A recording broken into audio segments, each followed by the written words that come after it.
Hello, everyone, and welcome to Schwab Coaching. My name is Cameron May. I'm a Senior Manager of Trading and Derivatives Education here at Schwab, and this is Getting Started with Options. And today, I'm going to be answering a question that actually popped up in my YouTube comments. I was going through those comments this morning. Somebody asked a very good question. They had been watching one of my other webcasts, and they noted that I selected the strikes using the charts. So I aligned my chart outlook with the strike selection, but they said, well, how does that compare to maybe using the Greeks like Delta to help with strike selection? What are the pros and what are the cons of those two very different ways to select strikes for trading options? And I thought, you know what, let's do that today. Let's do a comparison of using both of those approaches for selecting strikes for a spread trade. That's what we're going to be doing. A lot to cover. We're going to be weighing the pros and the cons of each of those approaches. Before we can get to any of that, though, let me first of all say hello to everybody already chatting in. As always, great to see so many familiar names out there on YouTube. Hello there, Paul and Ricebird, Dino, Rick, Jack, Eva, Josh, Lawrence, Greg, Life in the Fast Lane, and everybody else. Thanks for joining us week after week. We really do appreciate your attendance and your contributions to these discussions. If you're here for the very first time, I want to welcome you as well. And if you're watching on the YouTube archive after the fact, we'll enjoy the presentation, but be aware that you're invited to join us in the live discussion. This is a Tuesday webcast series. We kick things off promptly at noon Eastern. If you'd like to be here, we'd love to have you in our audience.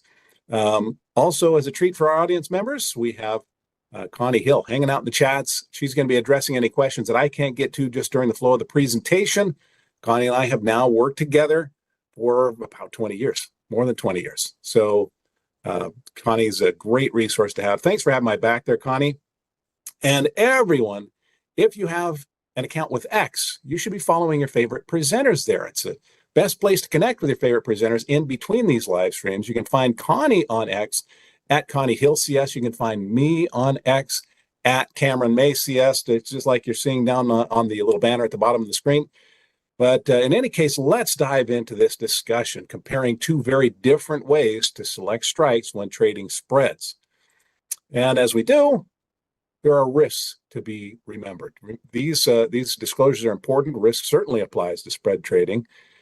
So bear this information in mind. The information here is for general informational purposes only and should not be considered an individualized recommendation or endorsement of any particular security, chart pattern, or investment strategy. Options carry a high level of risk and are not suitable for all investors. While this webcast discusses technical analysis, other approaches, including fundamental analysis, may assert very different views. Investing involves risks, including the loss of principal, and any investment decision you make in your self-directed account is solely your responsibility. All right, so let's lay out an agenda for what we're going to be discussing today. Very first thing that I want to do is set sort of contextual backdrop for today's discussion. We're going to be doing a spread trade today. So I'm going to take a look at the stock market, see what's going on there, make a decision regarding whether it's going to be a bullish or bearish spread trade. And then we're going to get into this discussion of selecting strikes using either charts or the Greeks, weighing the pros and the cons of each. I'll sort of list them out, talk them through. But ultimately, we're going to make a trading decision, place an example trade on Thinkorswim desktop paper money platform. So let's go right to the S&P 500. See what's going on. It's a bit of a rough day. Eva, I saw you say, what's going on with the markets? Just got here. What's happening? Well, obviously, there could be a number of driving factors here. It seems to be related to this sort of sell-off that we're seeing, down 0.5%, okay? 0.5%. We're trading 2% below all-time highs right now, just to give some sort of level context there. But really, it looks like the ISM services report that just came out today is showing greater weakness in the services sector than maybe some were anticipating. It looks like production is sort of flat. The employment numbers are actually showing contraction in that sector, and that's well below forecast. So sort of break even, if you're not familiar with that metric, when we see a report with a number of 50, that's sort of flat. Above 50 shows improvement. Below 50 shows contraction. And that report came in at 50.1 versus an expectation of 51.5. So yeah, maybe some staleness happening there in that services sector, and this could be a reaction to that. But whatever might be driving today's sell-off, it's interesting that we hit that recent peak, gap down overnight. We've sort of been in net recovery mode since then, but the gap down brought us down close to the previous highs that we saw back in December through February. So maybe that price ceiling on the S&P 500, that level ceiling may act as a new level floor or support around that 6,200. We'll see. But let's just say that our trader here who's planning a spread trade is looking out to, let's say they're putting on a new trade for September. I already have some positions in some of my webcasts for the October, probably for the August expiration. Let's push this one out to September. We're going to build this around that September 19th, third Friday expiration. And let's say that our trader's conviction is that despite today's kind of softer than anticipated services numbers, maybe it looks like the general trend is still intact. And if we're just trying to gauge likelihood of being higher or lower by September 19th, let's just say that our trader maybe thinks this sort of a thing is going to happen. We're going to be stair-stepping in net a continuation of the bullish direction as we move out there towards September. All right, so right or wrong, time will tell, but we're going to be placing a bullish trade for today's example. And the stock that we're going to be using today, with markets pulling back a bit, some traders might be looking for something that's maybe coming down to a support level. Others might see something like Palantir, which just had an earnings announcement that is accelerating the upward movement in the price, really as we speak. Stock is up about 6.5%. Just a few minutes ago, it was up about 5.5%. So we're recovering from intraday lows.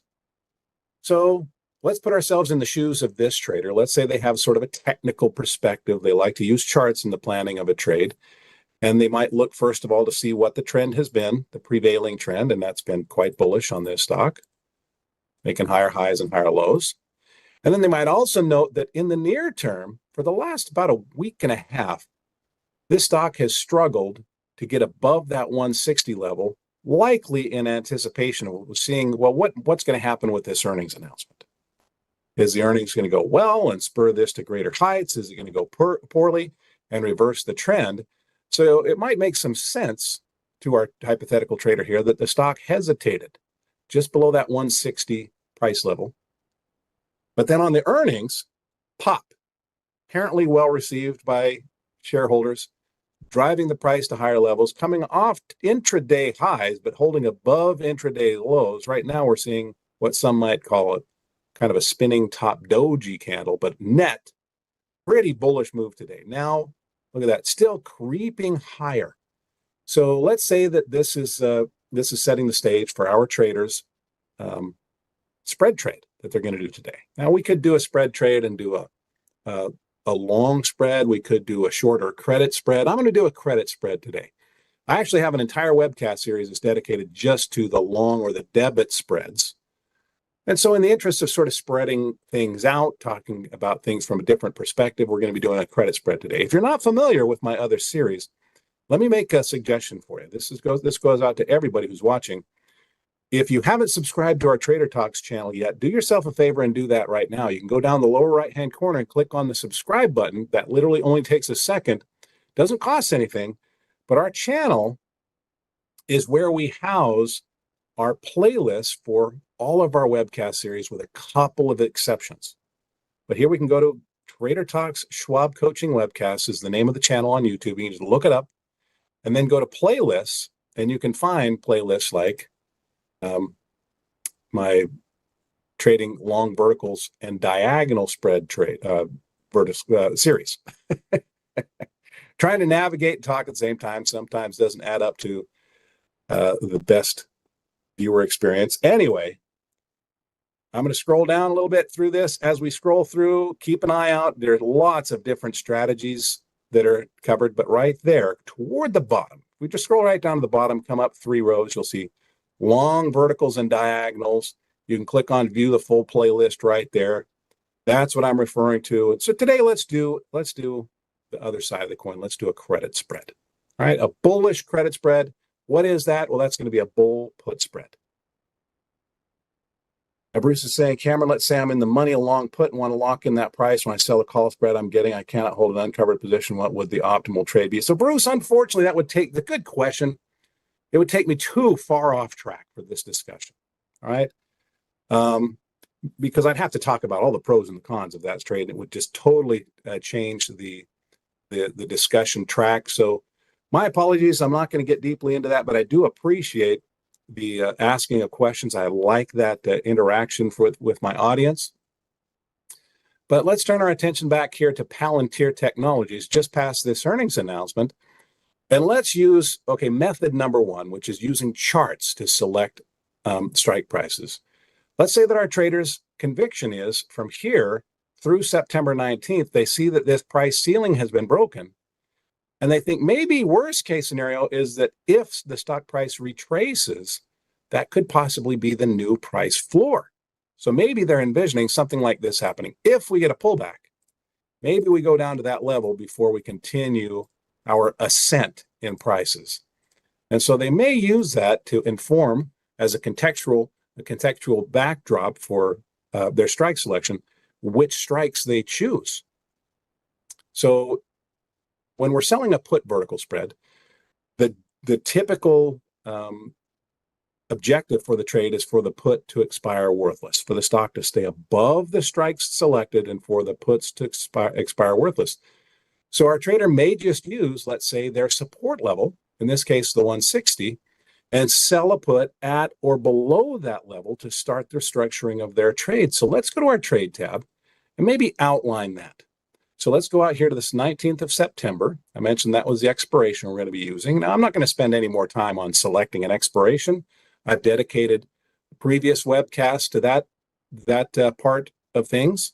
If you want to find targeted webcasts on specific topics of interest, just right up here at the top of our Trader Talk Schwab Coaching webcast page, you can look for things like expiration. Do a quick search for expiration. 5 things to watch for before expiration. Those sorts of webcasts. But if you're specifically looking for expiration selection, go back down through here and find a webcast that's dedicated to that discussion. It'll only take a minute to find it.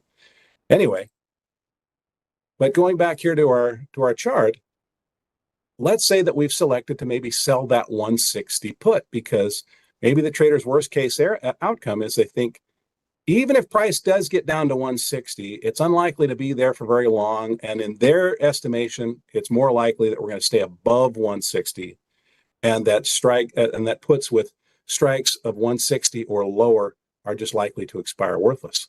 So here might be an example trade. Let's look at our 160 strike. Maybe we sell that one.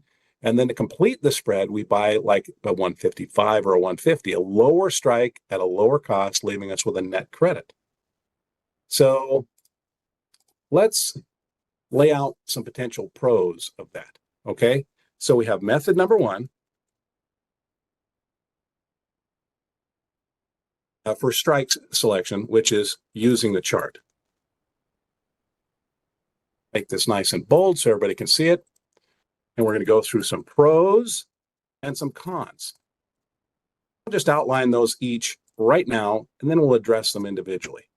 A potential pro, as we're already seeing with using the charts, is it provides a visual context for the trade. It aligns the strike selection with the trader's convictions regarding where they see maybe support levels on the chart. It's not always the support that's a point of emphasis. But yeah, we have that context for why the strikes have been chosen. A second potential pro is potential tactical timing of the trade, maybe entering right near or just above a support level. Number 3 is that the trade is adaptable. This approach is adaptable to how the trader views a chart. And number 4, it tends to be intuitive. The technicians. A technician is just our word for someone who uses charts in the planning of trades. It just kind of makes sense. Why would I do all that hard work of planning the trade using a chart and then ignore that in my strike selection? Now, what are some cons? And I'll come back to these. I want to flesh this out a little bit more. But what are some cons to this approach? Well, it is more subjective. Identification of support, looking at technical strengths on a chart can vary from one trader to the next, even look at the same chart. Let me get my cursor out of the way so you can see what I'm typing here. Here, I'm going to get a little bit verbose here. No probabilistic guidance. In other words, we don't know numerically what the odds are for success or failure just on the vertical spread. We can check it if we know how, but the chart itself doesn't provide the probabilities of success or failure. Number 3 is it can be more time consuming. Use this approach. And number 4 is can be harder to backtest because every chart is different. Every level of support is going to be different, and therefore it's going to change from trade to trade, and it's more difficult to learn from a sort of a varied data set like that. So just going back through this, let's add a little more color to each one of these points, and then we're going to compare it to a different approach. All right, now before we do that, though, I do notice, and thanks for pointing this out, Lawrence, there is a survey that's been added to the chat window here. So everybody that's watching on the live stream right now, take a moment, glance over there, click on that survey. If you've never filled out one of our surveys before, it's just a couple of multiple choice questions, a comments box and a suggestion box. Very, very short survey, only takes a few moments to fill out. But what I want to say is that if you take the time to fill out that survey, I'll take the time to read through that data. I read through the comments, and it always helps. It's never a wasted effort from your end. Okay, it goes right to the person that you would hope would see the survey. You're impacting me and my performance, so that's definitely appreciated. So if you want to click that survey link right now, it'll activate the survey, and then you just fill it out at the end of the webcast when you can give me some honest feedback. All right. So thanks for doing that. But let's go back through these pros and these cons, and then we're going to compare that to using our Greeks as a guide, and specifically delta. So when we use a chart, it just provides visual context for the strike selection. So for example, with this trade, maybe our trader thinks that we're going to stay above 160. So maybe they sell the 160 strike and maybe buy a lower strike than that, like the 155, but down below that support level. So let me draw in a line here from today's candle at the 155. Let's say that's going to be our trade right there. 155, carry that out to expiration. Those two horizontal lines now represent this theoretical trade. And that aligns with our trader's outlook. So we have that visual context. It's consistent with the trader's outlook for the chart. The second thing is the tactical, I call it tactical timing.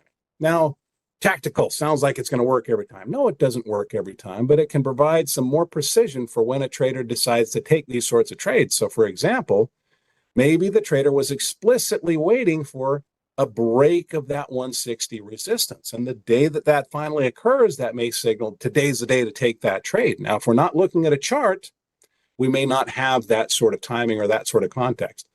Again, I got to say, though, just because the stock has broken the 160 level of resistance, in this case, it's gapped up over 170 and held above 170. So there may be a new level of support there, not a guarantee that it's just going to continue going higher. But number 3 is this approach is adaptable depending on what the trader's preferences are or outlook for the stock are. So let me do this. Let me clean things up just a little bit. I'm going to change the scenario just a little bit. And I wonder if any of you chat in, let me know yes or no. How many of you said, yeah, Cameron, we're thinking, Cameron, it's nice that we broke 170, but I thought I'd heard that the top side of a gap can also be a support. So why am I looking all the way down to 160 when maybe 170 could be a support level? So let's draw in 170 right about there. Looks like that's pretty close, yeah. Could that top side of the gap be a closer level of support? And couldn't that allow the trader to then use a higher set of strikes to pursue a higher reward? Yeah, That's going to be a higher reward, lower probability scenario, but this is quite adaptable to a trader's outlook to the chart. So that's potential pro number 3. Number 4 is, yeah, it just makes sense. It's intuitive to a chartist or to a technician when they've done the hard work to look at a chart, to identify levels of support or broken resistance, to then align the strike price selection with those convictions. Eva says gaps often fill. True. And as a matter of fact, Eva, some people say gaps always fill. That's not true. Nope.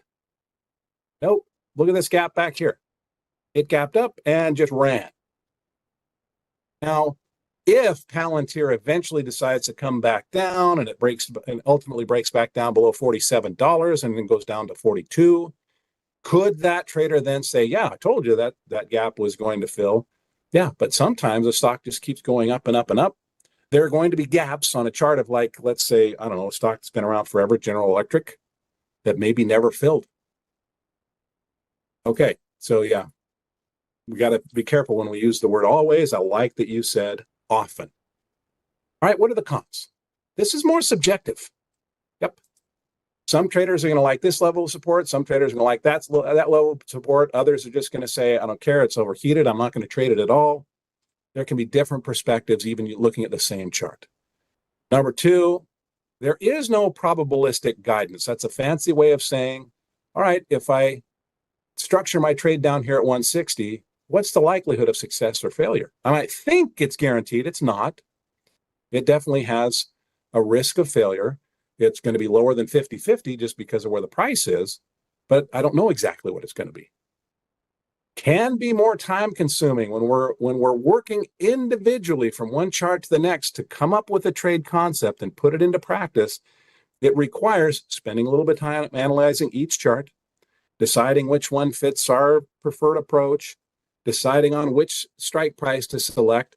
It makes it harder to do things to hopefully automate the process, like scanning can be harder when we're using charts. It's pretty easy to scan for deltas. It's not so easy to tell a scan exactly what it is that's interesting to a trader that might define for them where support is, for example. So yeah, this approach can be more time consuming and it can be harder to backtest. It's not black and white. It's not binary. We can't just very quickly say, hey, here's 100 trades. How did they work out? Well, we have to make decisions about each 100 trades and then see how they play out. That makes it harder to backtest. All right, so that's method number 1. It's a great question that somebody posed to me out there on YouTube. What are the pros and the cons of using charts? Well, there are some pros, there are some cons. These aren't necessarily going to be an exhaustive list. These are just the things that came to me as I was thinking through this question. Let's look at method number 2. Matter of fact, let me just do this. Yeah, that's okay. I'll just do method 2. Paste this down here. Method number 2 is going to be using delta. And really, we pretty much just reverse the lists here. So for our pros, we're going to lean into the cons from the original strategy or the original approach. It is going to be less subjective to use delta. There will be probabilistic guidance. It is less time consuming as an approach, and it's generally easier to backtest. So what do I mean by using delta? Well, for some traders, they may still look at a chart and say, all right, looks bullish to me. I'm going to go trade, and this is just their approach. They prefer to use the same delta each time for planning their trade. Delta has a couple of applications for the trader. Let me talk about those for a moment. So let's go to our trade tab, and instead of saying, well, 160 was our support, so let's sell that 160 put. They may instead, let's say that our trader has a delta rule for selecting strikes. Maybe the option that they sell, let's say that their rule is always the 35 or the closest delta to 35. So what does that mean? When we're when we're using delta in trading options, delta can tell us a couple of things. Number one, it can tell us how much the option might increase in price or decrease in price on a $1 move on the underlying stock. So for example, if Palantir were to go up $1, this 165 put might go down 36 cents in value. If it were to go down $1, it might go up 36 cents in value. So that's one use of delta. Delta also is commonly used as a probability of expiring in the money. So if I see a delta of, let's say, 36, that's the closest one to my hypothetical that I just threw out at 35. But a 36 delta tells us that there's about a 36% mathematical probability that this contract expires in the money. Or in other words, there's about a 64% chance that it expires out of the money. And if that's the objective of our example trade here, about a 64% chance of maximum theoretical gain on this trade. Okay, Paul says credit spreads based on delta of 30 or less. Okay, so Paul might have a personal rule of 30 or less. What I hear sometimes stated as fact, and it is not fact, is that everybody should use a delta of 30 or 40 or 35 or 60 or whatever. Nope. There are going to be pros and cons of using different deltas. But let's say that our traders' rule here is they like to consistently sell the delta that's closest to 35. That's going to give them consistently right around a 65% probability of success on that trade. So when we have a fixed approach like that, it's less subjective. The trader, it's like the decision's already made for them. Awesome. I just come here, I look at the delta column, and okay, I guess I'm selling the 165. There is probabilistic guidance. There's going to be about a 65% probability of success on each of these trades. Less time consuming. Yep, I could set this up. I could set up a scan to look for deltas of 35. And it's easier to backtest because it is more consistent from one trade to the next. Not nearly as much discretion being applied. Now that sounds like a sales pitch for this approach. It's not. It definitely has some cons. So for those, we're going to come up here to our pros, copy that, and they are going to be the cons for this approach. Okay, what are the cons? There may be limited visual context for this trade. Just by definition, this trade is not directly tied to where we see support or resistance levels. So for example, if we were looking at selling the 35 delta, that would have us selling the 165 put. I want to point this out. 165, let me just remove this drawing and remove this drawing. I want this to be as simple as a discussion as possible. All right. Let's remove, there we go. All right, so here we know it was an upward trend. There's our primary support around 160. Our delta, though, is telling us to sell the 165 strike. What issues might you see with that? Our delta trader may not even be aware of this, but our stock might pull right down to that support, might be below that short strike that they sold at expiration.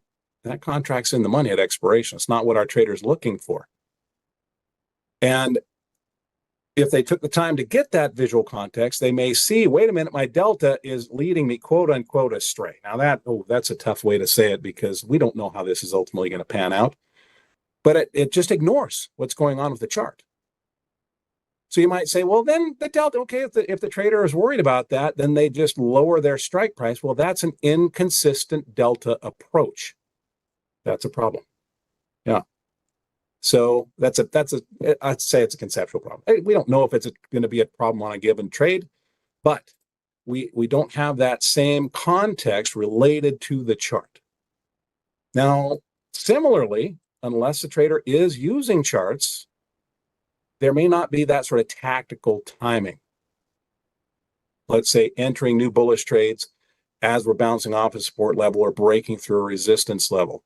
Tactical timing is not a guarantee of success or failure. It's not even guaranteed as an enhancement of success or failure, but I just want to point that out. It is not adaptable. let's say that our trader is recognizing both of these levels of potential support. So let's activate this drawing. Let's push it back up there to 170. So we recognize, looks like there might be a support up here. There might be a support up here. Our chart trader has a choice to make. Hey, maybe I structure my trade down here for the 160 support, or maybe I structure my trade up here at the 170 support. Our Delta trader does not have that discretion because Delta dictates where the trade is built. Has nothing to do with where the support levels are. So it's not adaptable. Now, the trader could say, well, I'm going to change my Delta rule for this trade. Well, that's just inconsistent. Maybe the trader decides maybe the Delta that I've selected is too frequently placing my trade above support levels. So I'm going to go with, let's say, a lower Delta to try to get down below those support levels. That's fine. But moving forward, if they want consistency, they may want to make a permanent change to which Delta they're using. But in any case, it's not as adaptable if consistency is a point of emphasis, which typically is the case with a Delta trader. Finally, it's not intuitive to do this. It's not adaptable.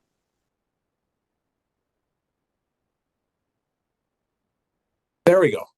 Need to flip those on their heads.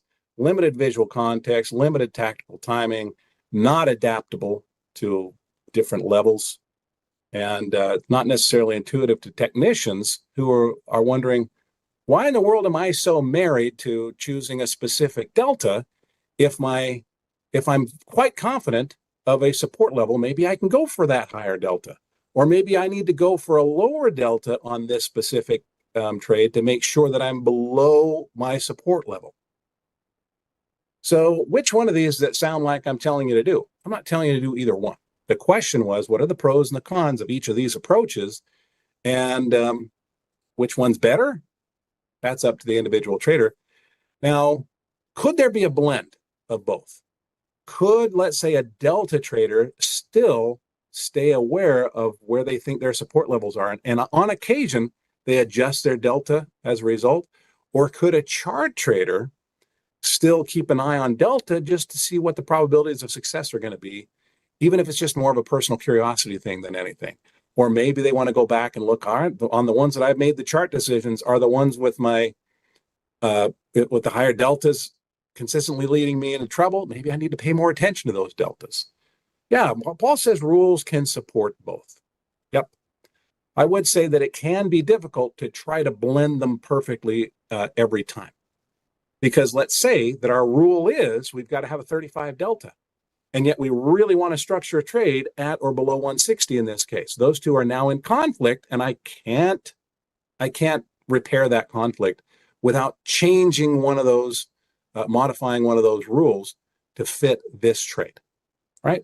But for today, what I think we're going to do, let's go ahead with our chart approach while remaining aware of delta. And I'm going to structure a trade here at the 160 level. I am going to do, let's say, buy the 155. Okay, so let's go to the 19th of September, the 160. That's down at that second level of support. That right now has a delta. Now, obviously, it wouldn't fit a rule of, let's say, a 35 delta, but it has a delta of 30. Tells us there's about a 30% chance of the trade not being at maximum gain. There's about a 70% chance of the trade being at or above maximum theoretical gain at expiration. Mighty Mouse says there's no survey today. No, there is. Yep, look up just a few posts just above, just chat posts above your chat, and you'll see a survey link right there. But I am going to do kind of a hybrid, kind of a blend, but in this case, really being driven by the charts while remaining aware of the delta. So I can see 70% chance of maximum theoretical gain, about a 25% chance of maximum theoretical loss. And loss is a real risk, regardless of which approach is being used.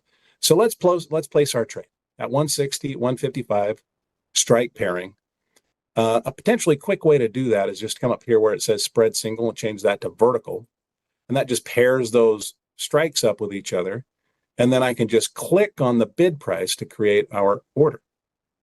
So this is for one contract. Trader here might want to assess how much can we make, how much can we lose. how much am I willing to risk overall? Right now, it looks like we might be getting around, between a 130, 142 credit. Let's say 135 credit. Let's say that's what we're shooting for. If there's a $1.35 or credit available on a $5 wide spread, how much does that leave for risk? 5 minus 135 is going to be 365 of risk. And so if it's $365 of risk per contract, let's say that our trader is trying to keep their risk under or around $1,000, maybe that's 3 contracts. Okay. But in any case, when we click confirm and send, those numbers are automatically calculated for us. So let me just quickly read through this order. We're going to sell these 3 verticals, the 160, 155 put vertical, trying to get a $1.35 credit. That would result in $1.35 times 300 shares would give us a maximum profit of 405. It would have a maximum loss of 1,095. That's 365 times 3, or $3.65 times 300. There is a commission to be paid, so that's going to chip into that bottom line credit. Instead of a net 405, it would be a net 401.10 if this order fills. Let's send that order off. And all right, we filled at 140. Guys, we have accomplished what I set out to do today. From here, the trader is looking for the stock to stay above 160. Hopefully it holds above that 170 support. If it breaks that, maybe it holds above the 160 support. But in any case, we've weighed the pros and the cons of using 2 very different approaches to choosing strikes when trading spreads. Now, I want to do one quick thing here. Let me just read through this. That looks good. Yep, I wanted to make sure that I have everything outlined correctly, and I do. Good. All right. Wanted those to be consistent with the message that I wanted to convey. Anyway, but this is what we do on Tuesdays. We talk about concepts relating to options trading. I try to break them down into as digestible parts as possible so that everybody can follow along. But we've looked at the markets, we talked through those 2 different approaches, and we placed an example trade. I will look for you in the next Tuesday discussion, but just be aware that I have other webcasts throughout the week, so you're certainly invited to join me in those. A couple of quick suggestions for additional resources outside of these live streams is, number 1, make sure that you're subscribed to our Trader Talks channel on YouTube. The full name of the channel is Trader Talks Schwab Coaching Webcast. But you can subscribe just by going down the lower right-hand corner right now. Click on that subscribe button. It only takes a second. It doesn't cost anything. But this is where we house our playlist for previous webcasts. You can join the live streams. You can even do keyword searches right here for webcasts on a specific topic of interest to you. Now, another thing that Connie and I both suggest is that you follow us on X. You can follow Connie on X at Connie Hill CS. You can find me on X at Cameron May CS. So let me see who's been paying attention. Cover your eyes. Don't look at the screen because the answer is going to be on your screen. What was my first job ever? I actually posted that this morning. I was just curious to see what my followers have done to earn the money that they are now seeking to trade or invest. What was your very first real job? Mine was doing what we call hauling pipe. Has anybody worked in the fields moving those hand lines, those heavy pipes half filled with water as you're dragging your feet through alfalfa wrapping around your ankles? And that's what I did. First job when I was 13 years old, making $3.35 an hour. Andrew, you owned a gym? No way. Oh, no, you're saying that was that was my first career after graduating from college. That's true. Yeah, somebody's paying attention. My first job was hauling pipe. My first sort of career was 2 weeks after graduating from college. I opened a fitness center. That's true. All right. Anyway, yeah, so I'm just getting people's input. What was your first real job? Go to X. Let me know. This is the best place to connect with us in between these live streams, guys. But guys, thanks for giving me the thumbs up. That's always appreciated. I can see a couple hundred people watching live right now, and got 61 people have already clicked the thumbs up. That's fantastic. It's like applause to your presenter. It also gives our webcast a boost in the YouTube algorithm so more people can find these sorts of discussions and understand two very different ways to select strikes when trading spreads. But a final heads up, go fill out that survey if you would. That's always appreciated. I will read through your survey comments. I'll read through the survey data. It's never wasted effort. Thanks for doing it for me. But everybody, I'll see you again next Tuesday, or I'll see you in one of my other webcasts. I'll also look for you on X, but whenever I see you again, until that moment arrives, I want to wish you the very best of luck. Happy trading. Bye-bye.